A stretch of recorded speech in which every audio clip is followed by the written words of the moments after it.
algumas coisas que nós precisamos aprender, que a Bíblia nos ensina, e inclusive um dos ensinamentos na Bíblia é que nós devemos adquirir riquezas. E riquezas, antes que você já se preocupe, eu sempre digo isso, 99% das minhas palavras não tem nada a ver com financeiro.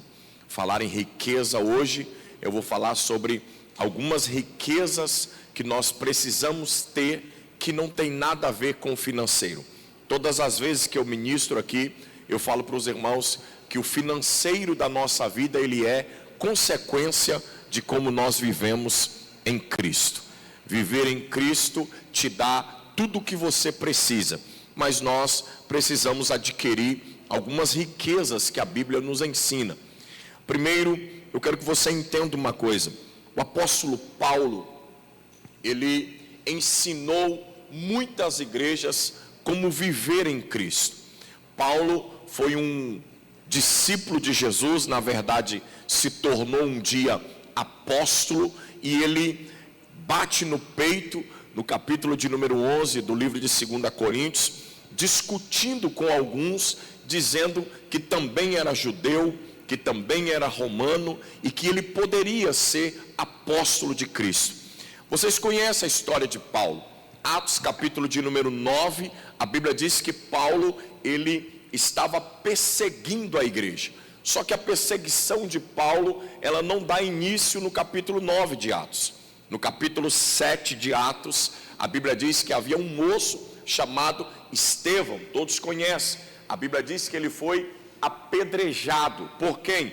Pelo apóstolo Paulo, liderando um grupo. Então começou-se uma perseguição contra a igreja, e Paulo persegue a igreja no capítulo de número 9 do livro de Atos.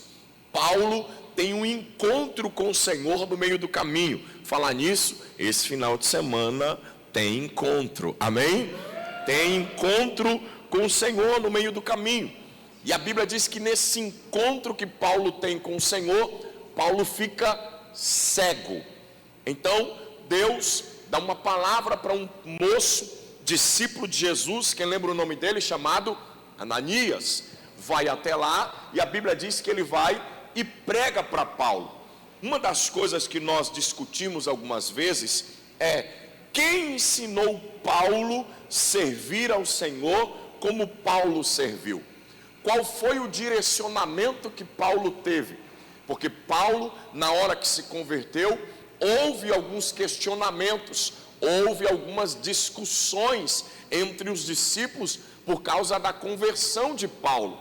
Imagine comigo, irmãos, nós vivemos uma época em que muitas pessoas, quando chegam na igreja, eles crescem rapidamente. Eu sempre digo que nem sempre o tempo de igreja é o tempo de conhecimento que você vai ter. Pessoas que chegam na igreja com curto prazo, eles podem crescer muito mais do que aqueles que chegam na igreja no longo prazo. Então, o apóstolo Paulo chegou, e sabe aquele que quando chega já cria um problema de ciúmes com todo mundo? Paulo começou a ter um crescimento. A Bíblia diz que os discípulos caminharam com Jesus durante 3 anos e meio. Eles caminharam com Jesus e aprenderam diretamente da fonte. Agora, Paulo se converte e Paulo também aprende. Segundo os estudiosos, Paulo passa 3 anos e meio no deserto da Arábia estudando. Alguns costumam dizer que o próprio Jesus apareceu para Paulo e o ensinou. Então, qual foi o ensinamento que Paulo teve? Paulo teve um ensinamento para adquirir tudo aquilo que ele tinha direito no reino de Deus. Tudo que era de direito, Paulo queria, Paulo reivindicava. Quem estava aqui domingo? Quem estava aqui domingo? Quem não estava domingo? Domingo eu disse para os irmãos que nós precisamos aprendermos a reivindicarmos o direito que nós temos como filhos de Deus. Como filho, nós temos direito em toda a herdariedade que vem do Senhor. Agora, a Bíblia nos ensina que Paulo começa a ter esse entendimento, e Paulo então começa a pregar o evangelho em todos os lugares que ele consegue chegar.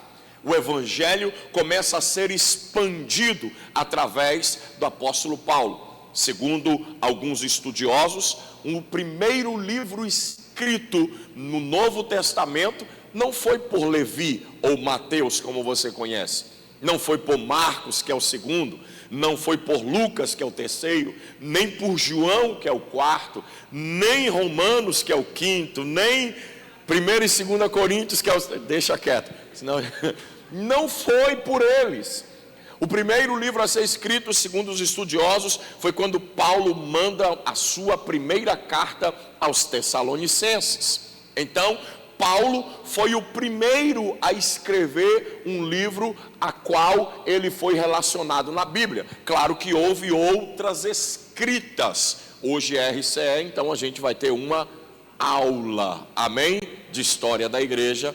Eu já fui professor de história da igreja, mas eu vou dar só uma pincelada.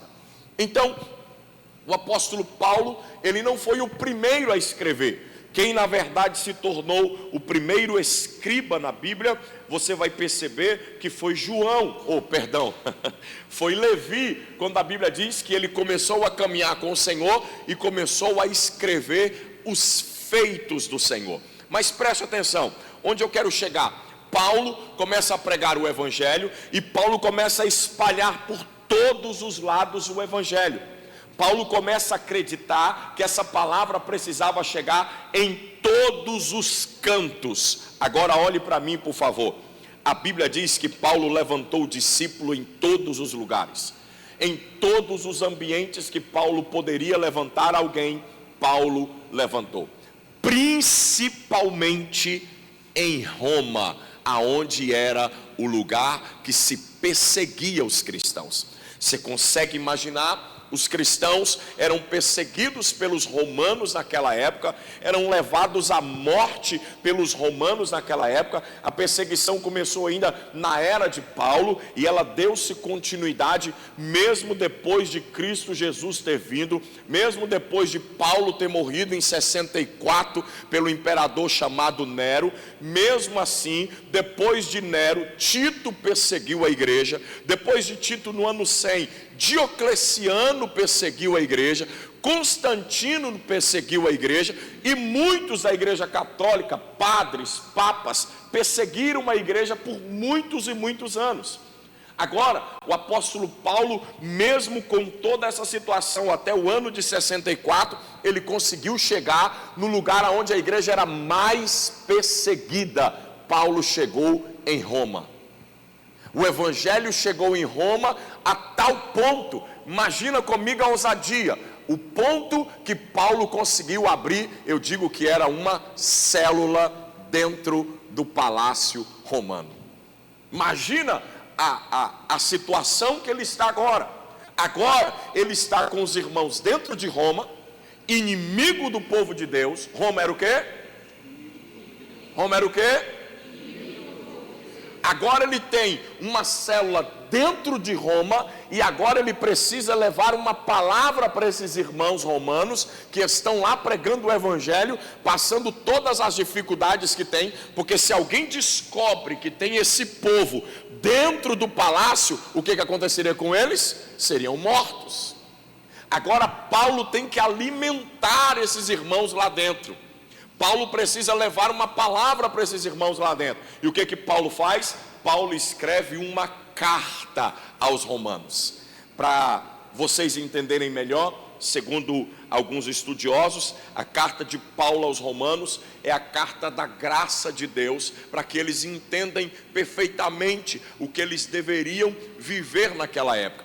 E Paulo então está ministrando para aqueles irmãos, para que eles se fortaleçam, para que eles entendam que eles estão dentro de um ambiente onde o Império Romano vai se levantar contra eles em qualquer situação, mas eles precisavam dar continuidade no Evangelho do Senhor. Quantos me ouvem? Amém. Então vamos imaginar que nós somos os irmãos que Paulo enviou a carta, e nós estamos aonde hoje, pastor? Estamos no meio de um império que é contra a igreja. Não pense que as pessoas hoje, elas estão totalmente a favor dos cristãos.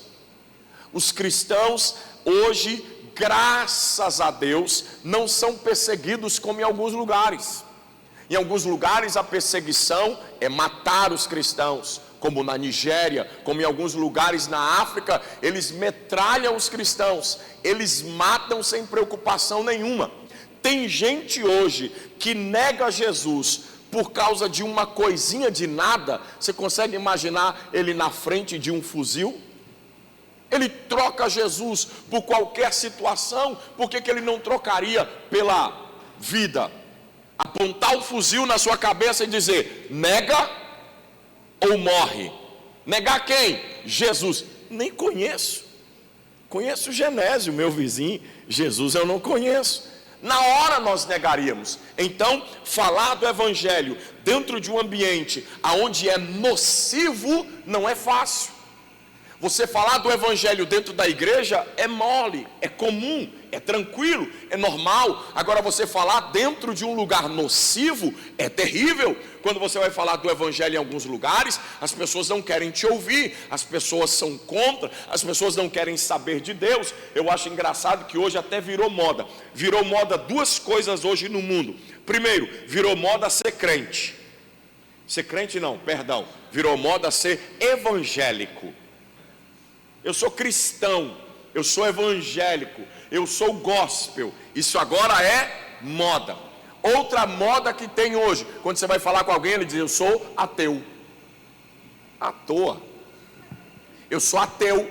Aí a pessoa fala que é ateu, mas você faz alguma coisa. Esses dias eu estava vendo um videozinho de um pastor discutindo com um ateu num podcast. E no meio da discussão, não sei o que foi que houve, aí o ateu pega e diz assim: Deus me livre.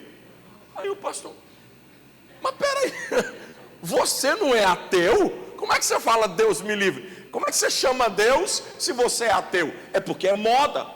Agora imagina, você está num ambiente nocivo, num ambiente ruim, em que as pessoas são contra os cristãos. Olha só, irmãos, nós não somos perseguidos hoje, como eu disse, com morte. Não somos perseguidos hoje como eram perseguidos na época do Império Romano, como eram mortos os cristãos. Nós somos perseguidos hoje nas nossas falas. Nós somos perseguidos hoje nas nossas escolhas. Eu escolhi a viver assim, e aqueles que estão fora são contra as minhas escolhas. O jovem vira e diz assim: eu vou namorar, mas eu vou namorar um namoro santo. Eu vou namorar, mas eu só vou ter relação sexual com a minha namorada ou com o meu namorado quando eu casar. E aí quando você fala isso para alguém lá no mundo, o que eles vão dizer? Credo, que história é essa? Que conversa é essa? Por quê? Porque eles não concordam, eles não aceitam. Então eles vão contra aquilo que nós acreditamos. Eles se levantam contra as nossas atitudes. Eu não vou beber mais, eu não vou fumar mais, eu não vou me prostituir mais, eu vou caminhar por esse caminho. E aqueles que caminham próximo a gente, que não fazem parte desse novo mundo que nós estamos fazendo, eles começam agora a nos perseguir. Agora você é um besta, agora você é um quadrado, agora você está fazendo isso ou aquilo. Por quê? Porque as pessoas acham que nós estamos indo para o caminho ruim. Eu me lembro que quando eu me converti, já tem uns 3 anos, a gente se converteu na época, e as pessoas quando diziam assim: fulano aceitou Jesus, os amigos diziam assim: tadinho, vamos orar por ele. Porque na época ser cristão era sinônimo de miséria. O povo mais miserável que existe era os crentes. Então estava aqueles crentes no meio da rua, andando com aquelas calças social alaranjada.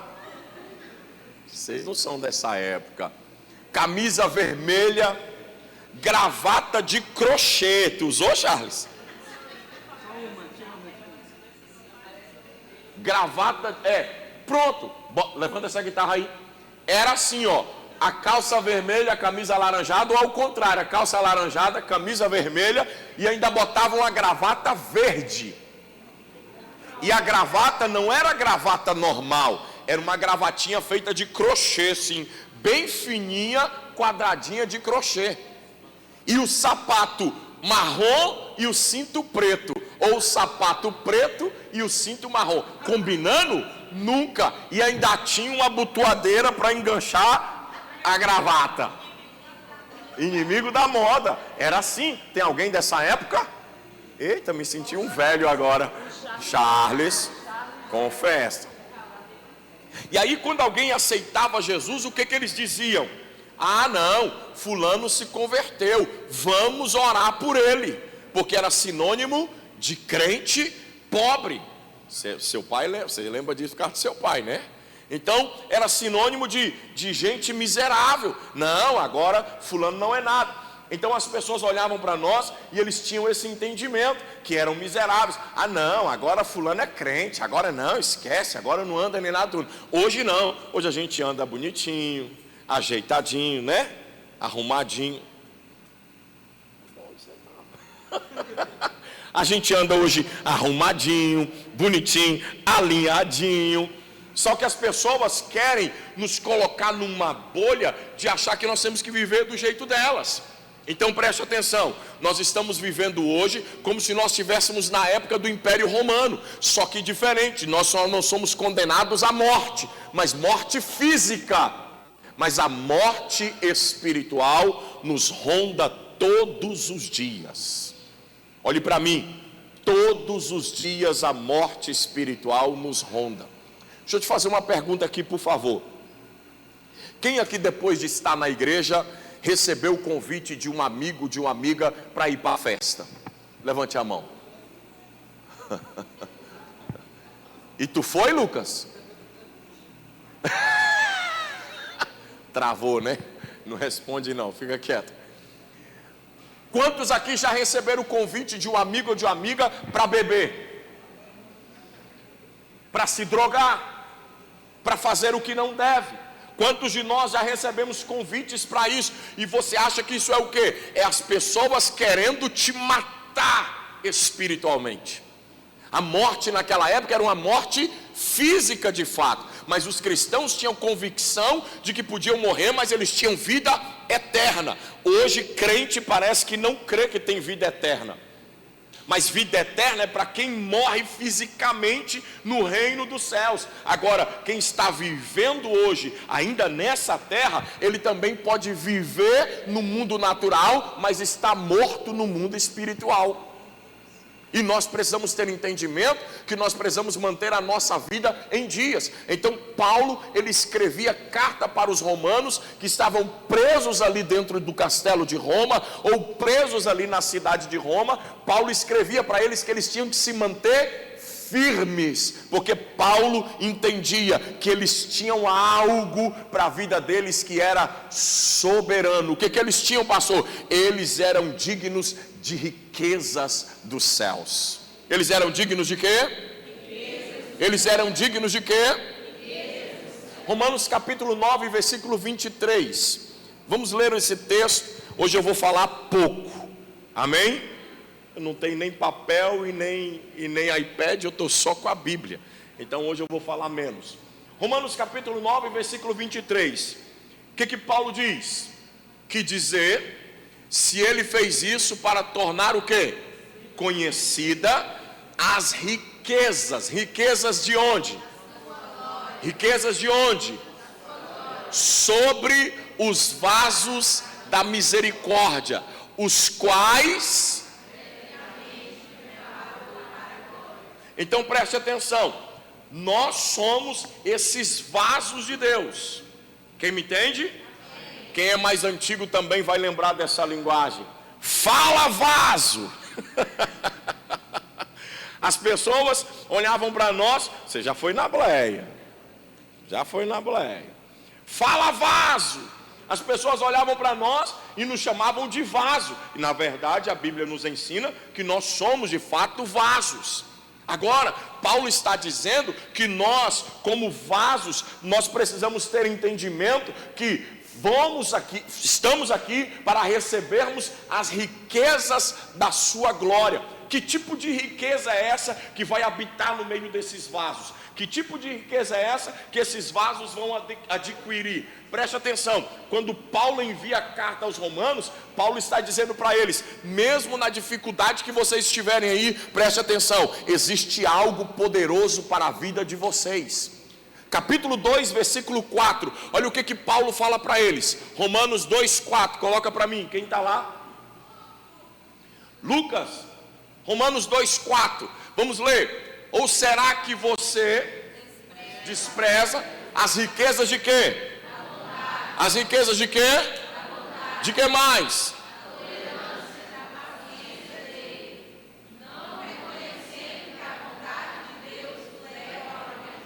Então preste atenção, Paulo está dizendo para eles, vocês precisam adquirir essas riquezas. Qual é a riqueza que nós temos? A riqueza da benignidade de Deus.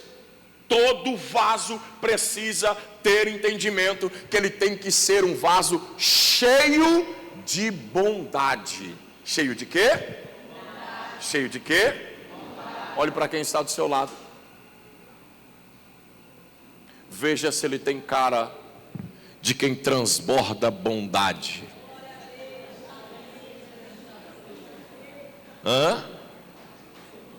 Nós, como vasos de Deus, precisamos ter entendimento de que o apóstolo Paulo prega isso para os romanos, e vamos colocar como se essa mensagem fosse ministrada para nós agora.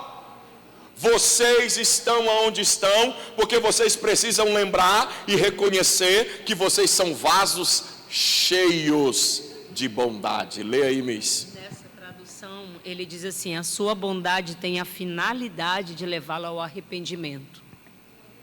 Então, quando nós estamos transbordando de bondade, nós nos arrependemos. Agora preste atenção, o cristão, para ele conseguir suportar as dificuldades do dia a dia, as ameaças de morte que ele enfrenta todos os dias, vou repetir, por favor, não é de morte física, é de morte espiritual. O cristão precisa entender que ele precisa estar cheio de bondade. Tem crente ruim?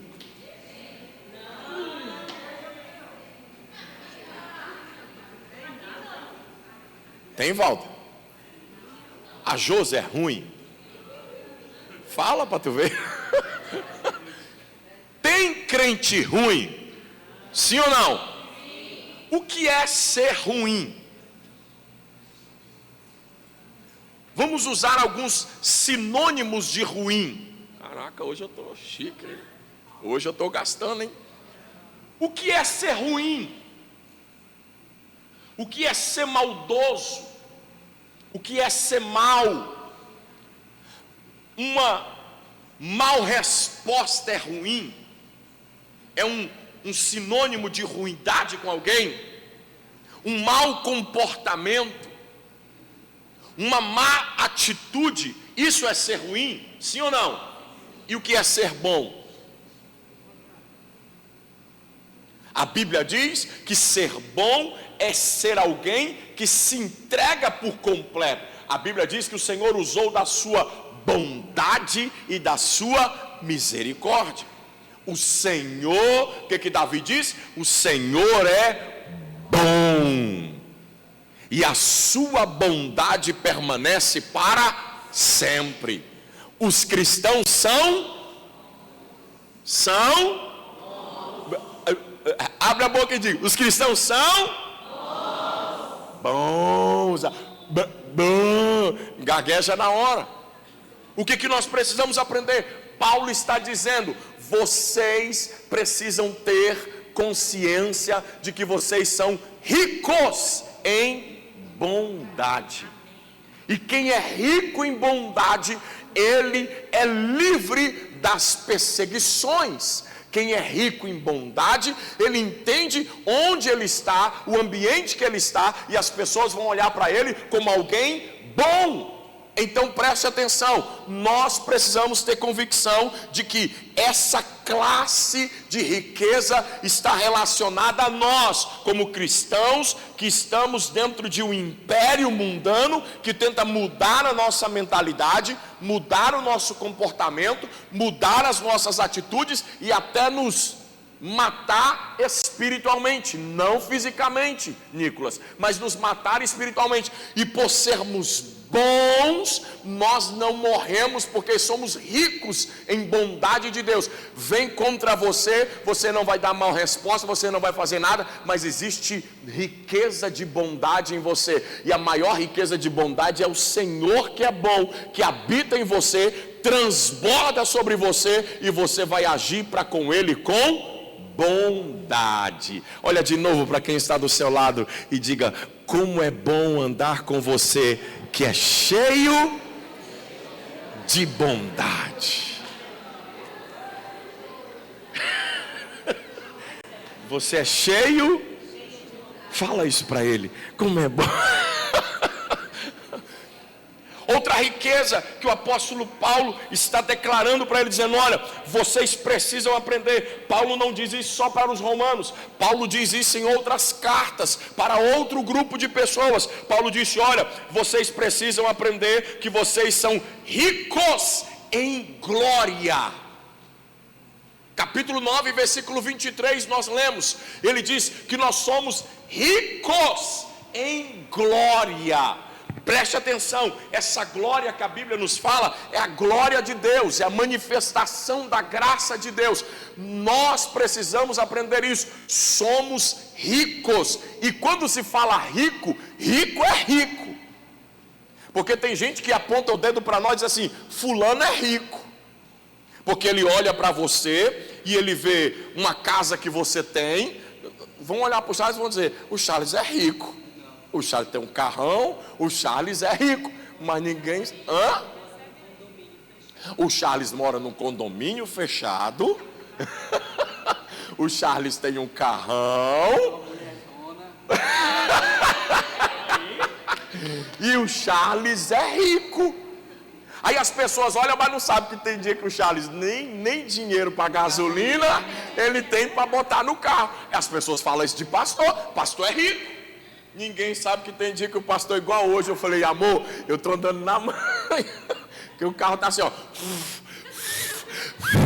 Eu estou pisando no acelerador igual só para não acabar a gasolina. É normal isso acontecer. Mas quando nós falamos de rico, rico é o quê? Rico tem problema em dinheiro? Rico tem problema com alguma coisa? Rico pergunta quanto que é o hambúrguer? Rico pergunta quanto é a pizza? Pergunta, ou rico diz assim: pede uma pizza aí. Aí só pede a pizza, na hora que chega ele só... Cartão de rico só encosta. Não tem nem senha, né? Quem é rico, o cartão encosta, é? Então todo mundo tem conta no Nubank que é rico. Encostou, saiu o dinheiro. Então as pessoas sabem que rico é isso. Rico é aquele que transborda, que não tem dificuldade em nada. Rico é aquele que não fica questionando. Rico é aquele que não pergunta preço. Eu estou falando em questão financeira. Agora a Bíblia diz que nós somos ricos em glória. E quem é rico em glória é aquele que transborda. Por onde ele vai, não tem dificuldade de derramar glória. Por onde ele vai, não tem dificuldade de manifestar glória, de liberar glória para a vida dos outros. Não fica perguntando nada, ele simplesmente libera. Por quê? Porque ele é rico em glória. E é isso que nós precisamos entender. Nós como cristãos, como que nós vamos superar, como que nós iremos suportar, como que nós iremos sobreviver a este mundo, quando nós entendemos que nós devemos ser cheios ou ricos de bondade e ricos em glória. Ricos em quê? Glória. Efésios 1,18, olha o que Paulo diz. Efésios 1,18, coloca para mim. Lucas, tá chique, não tá? Mas tá mostradinho, não tá? Vamos lá, Efésios capítulo 1, versículo de número 18. Oro também para que os olhos do coração de vocês sejam o quê? Iluminados, a fim de que conheçam a esperança para a qual ele os chamou, que são o quê?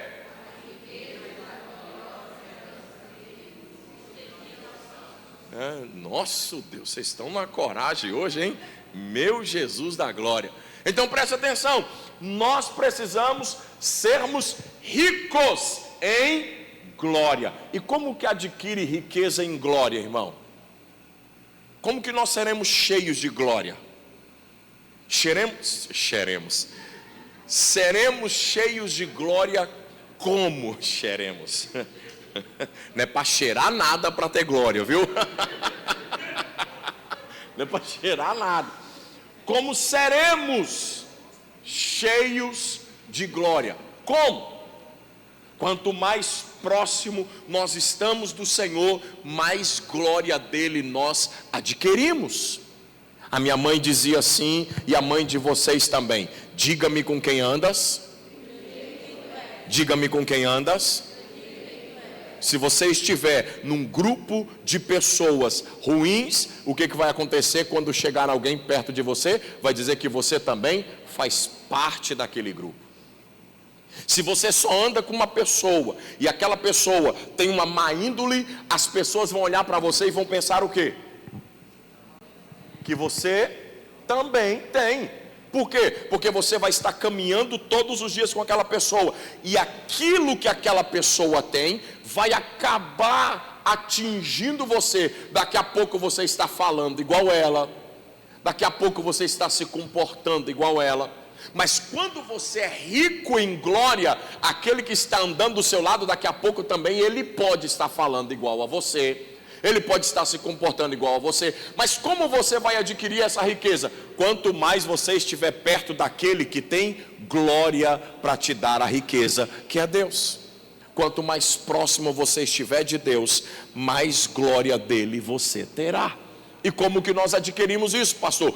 Quanto mais nós estamos ouvindo a sua palavra, quanto mais nós estamos estudando a sua palavra, quanto mais nós estamos falando com ele diariamente, quanto mais nós estamos nos colocando à disposição dele, muito mais dele nós iremos receber. Crente tem mais de Deus quando anda mais com Deus. Agora, você só vai adquirir muito mais daquilo que você se dedica.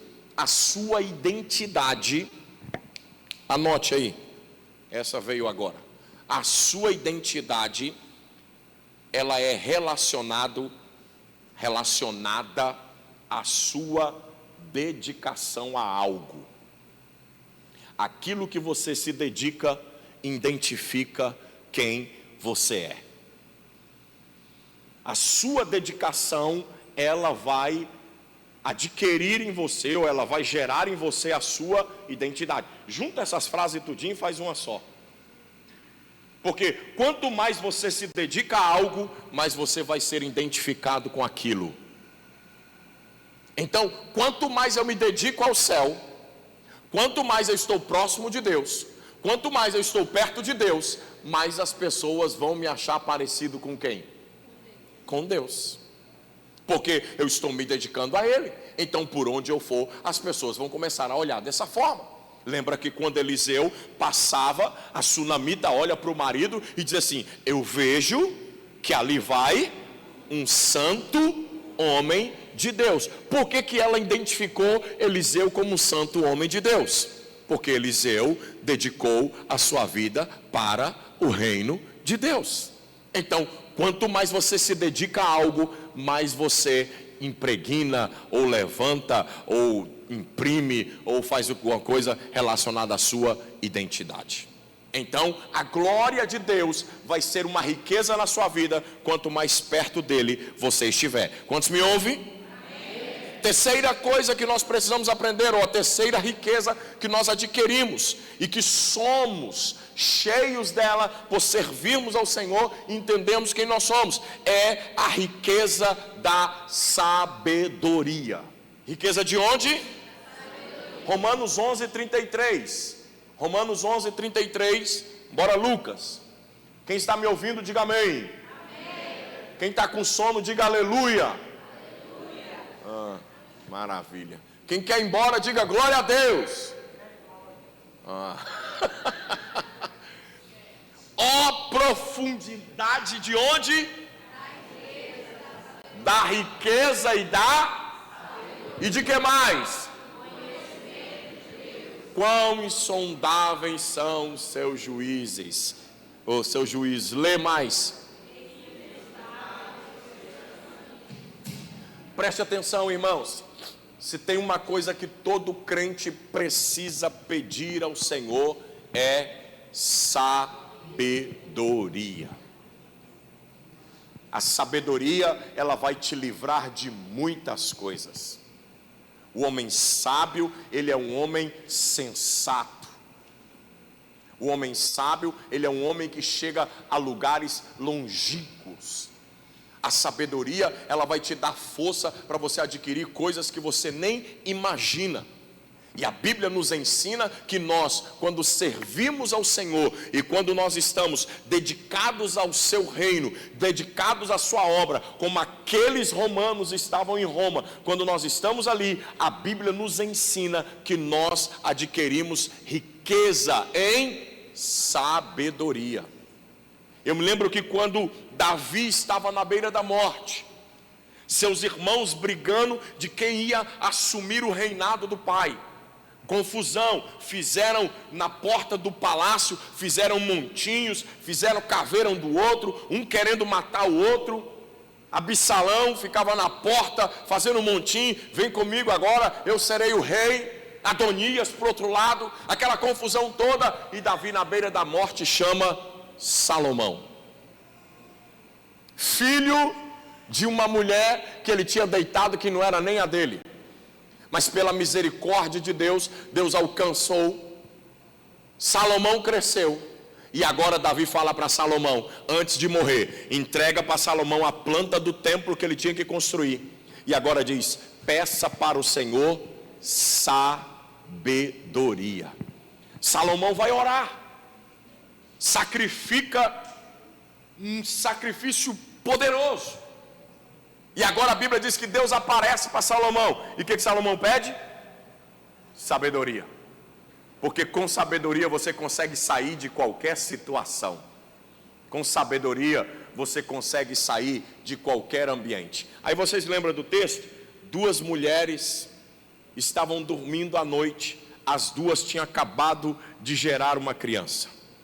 As 2 mulheres, as crianças do lado delas. Só que quando foi à noite, uma delas dormiu em cima da criança e a criança morreu. O que ela fez de noite? Escondida, ela foi lá e trocou os bebês. E agora ela fica com a criança viva. No outro dia de manhã, acorda e uma diz assim, essa criança é a minha. E ela diz, não, essa é a minha. E começaram a discutir, não, a sua é a morta. Não, a minha é a viva. A sua que é a... E aquela confusão toda. Foram até onde? Até Salomão. E na discussão Salomão disse, ei, vou resolver agora essa bagunça. Me dá uma espada. Vou cortar a criança no meio e vai ficar uma banda para um e uma banda para outra. Na hora que ele diz, vou cortar a criança no meio, a que tinha deitado em cima do bebê e tinha morrido a criança, ela diz o quê? Então corta. Nem eu e nem ela. E a que era a mãe da criança diz o quê? Não faça isso. Prefiro a criança viva com ela mesmo. Pode deixar. Salomão na hora diz, já sei quem é a mãe. Essa é a mãe que prefere ver a criança viva. E entregou a criança para a mãe original. Por que ele fez isso? Porque ele tinha.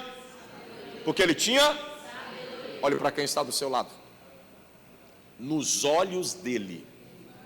E diga para ele assim, todo cristão de verdade tem sabedoria. Tem o quê? Sabedoria. Tem o quê? Sabedoria. Paulo está dizendo isso para eles. Vocês precisam entender que há riqueza de sabedoria em vocês. E quem é sábio aprende com o erro dos outros. Deixa eu abrir um parênteses, posso? Você entra em cada fria, você entra em cada buraco, você entra em cada bocada. Que mais? Me dá mais palavra aí. Você entra em cada enrascada. Cada o quê? Latada. É nova? Essa eu não sabia não. Você entra em cada latada? Que isso, eu tô velho. Essa é nova? Você entra em cada latada? Que isso, Jesus? Que isso, varão, vigia. Você entra em cada situação, porque lhe falta.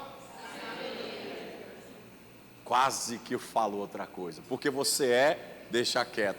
Porque lhe falta. Você entendeu? Você entra em cada enrascada porque você esquece. Porque lhe falta. Não! Por quê? Cala a boca. Porque lhe falta. Ei, irmão, olha para mim. Você é crente. Você aceitou Jesus. Você serve ao Senhor. O Espírito de Deus habita em você. O apóstolo Paulo está dizendo que nós temos riqueza de sabedoria. Aprenda a sair de frias, ou aliás, perdão, nem entrar nelas. O mundo quer te derrubar.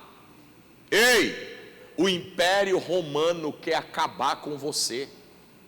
O mundo quer destruir você. Vou repetir, não é te matando fisicamente, é te matando espiritualmente. Mas você precisa ter sabedoria. Um homem sábio dentro de casa, o casamento é uma bênção. Uma mulher sábia dentro de casa, o casamento é uma bênção. A Bíblia ainda diz, a mulher sábia, o que ela faz? Edifica a sua casa. A sabedoria te traz coisas extraordinárias. Só que tem uns que estão lendo errado. A mulher sabia edificar a casa. A me diz que estão lendo errado. A mulher sabia edificar a casa. Não é a mulher sábia, a mulher sabia edificar a casa. Não é sabia, não tem acento não. É a mulher sábia, edifica a sua casa. O marido também, irmão. Marido também tem que ter sabedoria. Então dentro do casamento tem que ter um casamento onde tem sabedoria, não tem problema. Olhe para quem está do seu lado aí, seu marido está perto de tu, tua mulher está perto de tu. Se tiver, fala para ele aí. Ei, sabedoria, hein? Sabedoria, hein? Tô te avisando, hein? Porque nós somos ricos em sabedoria. Pergunta para ele só assim, ó. Tu é rico em sabedoria? Ou tu é? Ponto. Pronto, aqui, obrigado, Lara, obrigado. Ou tu é rico em sabedoria, ou tu é desprovido de inteligência.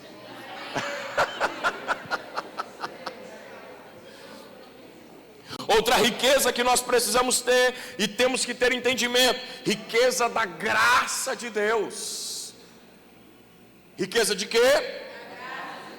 Ô irmão, o que seria essa riqueza da graça de Deus? Sabe o que eu acho legal? Por que a hora comigo passa tão correndo? Tem uns que vêm aqui que você fala para ele falar meia hora, ele fica desesperado para sair meia hora. Comigo é muito rápido uma hora. Meu Jesus, o relógio passa correndo comigo. Agora espere, olhe para mim. A Bíblia diz que nós somos ricos em graça. Sabedoria já foi, Bruno. Graça. E o que é ser rico em graça, pastor? Ei, olha para mim, por favor. Ser rico em graça é você saber se comportar em alguns lugares e o seu comportamento exala. em qualquer situação. Tem coisas, irmãos, que você tem vontade de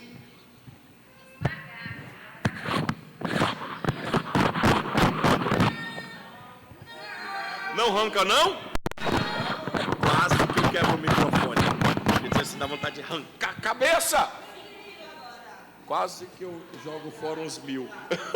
Quase eu acabo com uns 1000. Tiago chega, acelerou o coração. Moço, quieta, que empolgação é essa? Me dá outro, me dá outro, me dá outro. Olha para mim. Graça. Tem gente que fala bem assim: não, se tiver de falar a verdade, eu falo a verdade, porque eu sou crente, dou a quem doer. Mas a Bíblia diz que o Senhor falava a verdade com graça.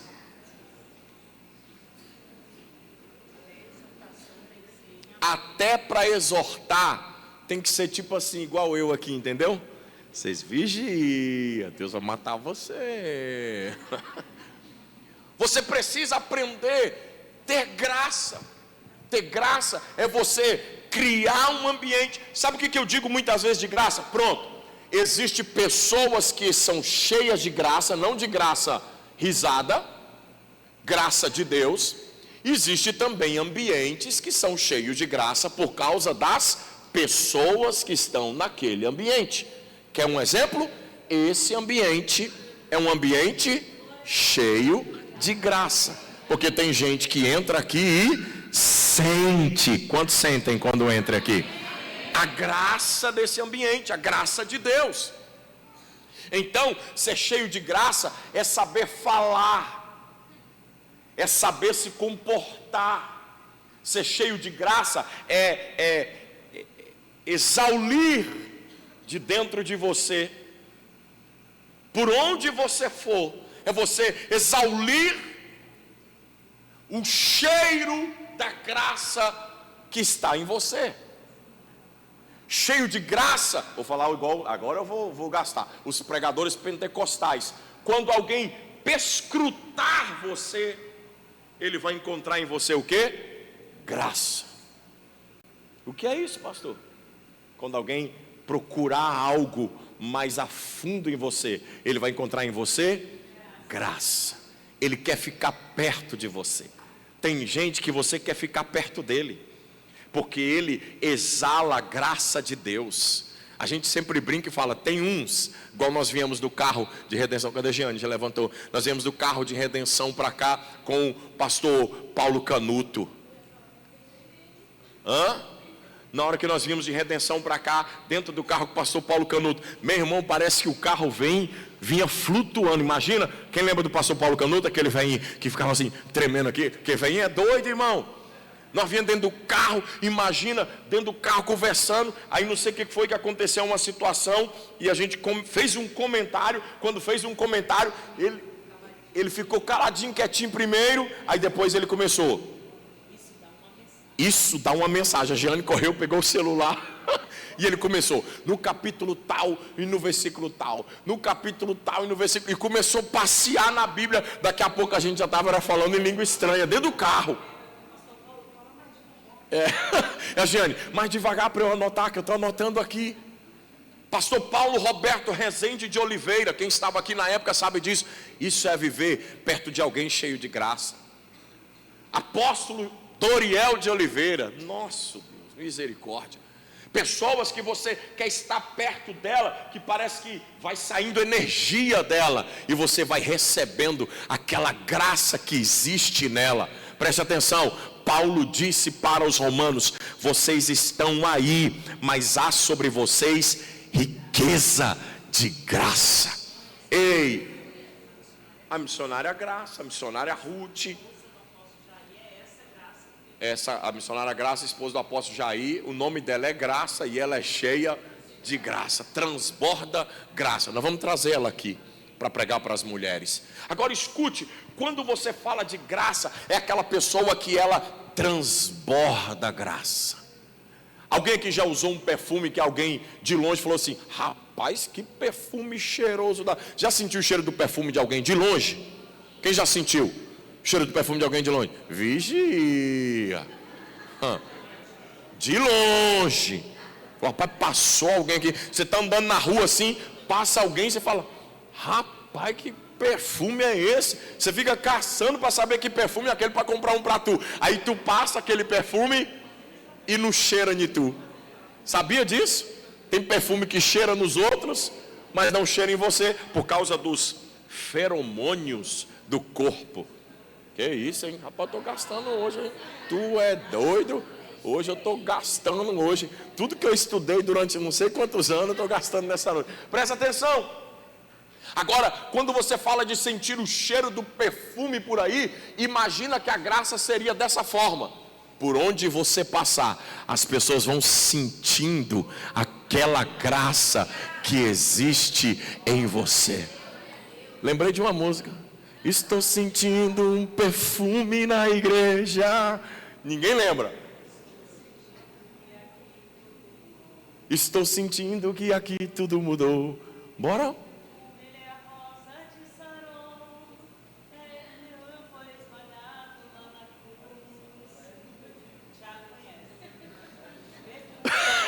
Perfuma Jesus, perfuma a sua igreja, perfuma a mocidade, perfuma o pastor, perfuma. Ah, vocês são muito Nutella. Uns hinozinhos de 30 anos atrás vocês não conhecem? Agora escute, quando nós falamos sobre ter graça, é o ambiente que você está muda. Então Paulo disse para os romanos o quê? Vocês têm riqueza de graça. Chacoalha quem está do seu lado e fala: lembre-se disso. Outra riqueza que Paulo diz que nós temos que ter: riqueza de inteligência. Eita Jesus, e agora? Riqueza de inteligência. Outra riqueza que Paulo diz que nós temos que ter é riqueza incompreensíveis. Temos que ter riqueza de ciência. São tantos tipos de riqueza que habita na igreja, mas a igreja não está sabendo usufruir do que ela tem. Olhe para mim, irmãos. O mundo quer destruir a igreja. O mundo quer impedir o avanço da igreja. Segundo alguns estudiosos, dizem que se continuar do jeito que nós estamos hoje, caminhando os evangélicos no Brasil, não vai demorar que até 2030 a metade da população brasileira é evangélica. Segundo o que os estudiosos estão dizendo, porque está crescendo muito. Mas preste atenção, nós não precisamos crescer o número de evangélicos, nós temos que crescer o número de cristãos. Aqueles que se dizem evangélicos não são os cristãos de verdade. Cristão de verdade é aqueles que nós conhecemos como os pequenos cristos, aqueles que mudaram a sua essência verdadeira. Paulo está pregando para um tipo de gente que estavam ali liberados para aquele ambiente, e eles estavam dispostos a morrer se fosse preciso dentro daquele ambiente. Nós precisamos de cristãos que são cheios de graça, cheios de sabedoria, cheios de inteligência, cheios de entendimento, e que estão dispostos a tudo por causa do reino. Nós não somos só evangélicos, nós não somos só gospel, nós somos cristãos, e cristão está disposto a tudo. Eles estavam dispostos a morrer, e ali era morte física mesmo. Ali em Roma era onde os cristãos eram pendurados em postes para servir de luminárias. Queimavam os cristãos para servir de luminárias, enquanto os imperadores passavam ou passeavam nos palácios. As luminárias deles eram cristãos queimando. Hoje não, hoje você pode ser crente em qualquer lugar, mas o mundo está tentando de todo jeito acabar conosco. Estão tentando dizer que isso aqui é uma farsa, estão tentando atualizar isso aqui, dizer que isso aqui não serve para os dias de hoje. Estão querendo mudar toda a história que nós conhecemos como a Bíblia do Senhor. Ontem eu estava vendo um videozinho e eu estava dizendo: nós estamos cheios de cristãos que não sabem quem são. Um rapaz com essas trends, que fala trend, dentro da igreja, pegou o celular, nesses negocinhos que vocês fazem assim, e começou a fazer perguntas dentro da igreja, e perguntou assim, eu vou fazer a pergunta para você já deve ter visto esse vídeo, qual é a palavra que mais é falada na Bíblia? Amor. Qual é a palavra que é mais falada na Bíblia? Amém.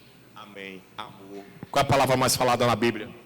Deus. Deus. Qual é a palavra mais falada na Bíblia? Qual é a palavra mais falada da vida? Na Bíblia? Dinheiro. Dinheiro. Quem falou lá? Tu gritou o que, Ismael? Não temas. Pronto. Não temas tem 365 vezes. Dinheiro tem 366 vezes. O que mais? Qual é a palavra mais falada na Bíblia? Senhor. 8.000 vezes a palavra Senhor. Claro que na hora que eu estava vendo o videozinho eu já sabia. 8.000 vezes a palavra do Senhor. Quantas vezes a Bíblia fala que Jesus vai voltar? Isso não está na trend, eu estou perguntando. 1.845 vezes só na Bíblia. Hoje eu estava brincando com a Misa ali, eu disse, rapaz, a gente vai descobrindo umas coisas. A mulher mais falada na Bíblia, quem é? A mulher mais falada na Bíblia. Vocês não são evangélicos?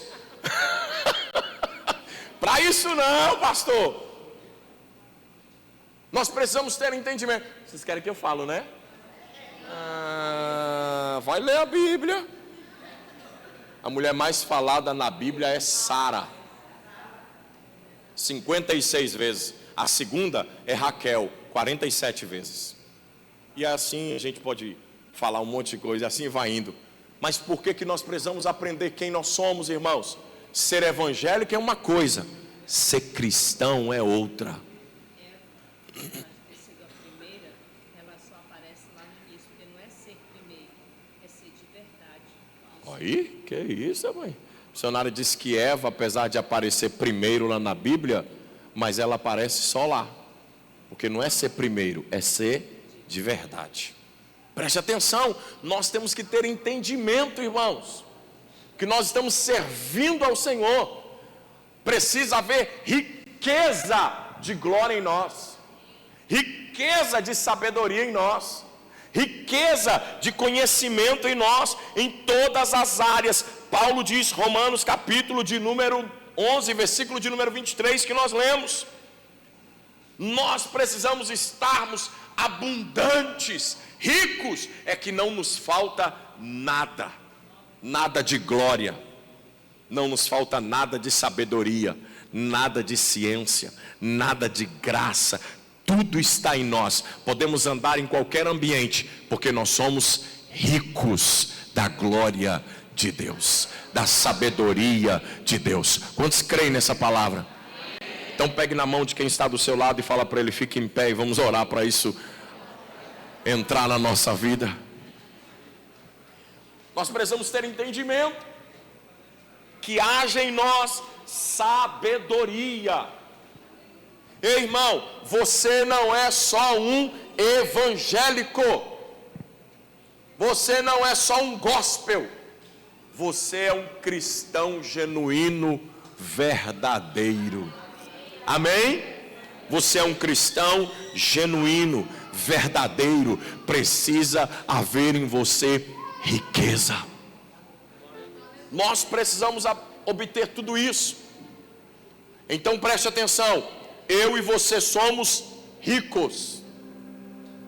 Poderíamos fechar esse texto e falar sobre riqueza financeira também. Eclesiastes 5:19. Tem gente que tem o dom de adquirir riquezas, mas a minha palavra é, eu e você precisamos entender que onde nós estivermos, abundância de riqueza em nós. Eu quero lhe convidar nessa noite, para que você tenha consciência de algo. Qual é a minha consciência e a sua nesta noite? Você não é só mais um evangélico.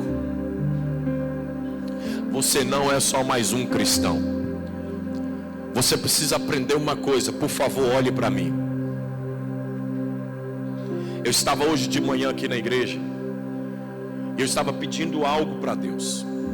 Eu recebi hoje, Júnior estava comigo, pastor Júnior, pastor Valmir. Eu recebi umas 4 mensagens de pastores que virão aqui para a nossa conferência 6, 7 e 8. Recebi mensagem hoje de um pastor que está vindo de Minas. Comprou a passagem hoje, só para vir aqui, porque ele disse que precisa aprender sobre crescimento de igreja. Recebi mensagem hoje de vários pastores aqui da região, dizendo que vão vir aqui. Olhe para mim, irmãos. Nós não podemos hoje achar que nós somos só uma igreja cheia de vida, de vitalidade, no caso, vitalidade de força, uma igreja avivada, uma igreja que grita, uma igreja que canta, uma igreja que tem muita gente aceitando Jesus. Não é só isso. Nós não estamos aqui só como uma igreja que tem vivido algo poderoso. Não, não é só isso. Nós precisamos entender que nós somos cristãos de verdade. Você pode até ter chegado aqui por causa de um grupo jovem que grita, um grupo jovem que se alegra, mas a partir do momento que você entregou a vida para Jesus, você precisa entrar em um outro nível. Não é só oba-oba nesta casa. Esta igreja não é só uma igreja alegre, uma igreja feliz. Essa igreja é uma igreja cheia da graça de Deus. Você não é só mais um evangélico. Você não é só mais um cristão. Você precisa entender que você está aqui para fazer a diferença. Então, qual é o meu pedido para você hoje? Eu quero que você ore. E qual é a sua oração? Senhor, não deixe eu ser só mais um. Eu não quero ser só mais um evangélico. Eu não quero ser só mais um cristão. Eu quero servir o Senhor de verdade. Eu quero adquirir tudo que eu tenho direito. Eu quero te pedir nesta noite, vamos orar.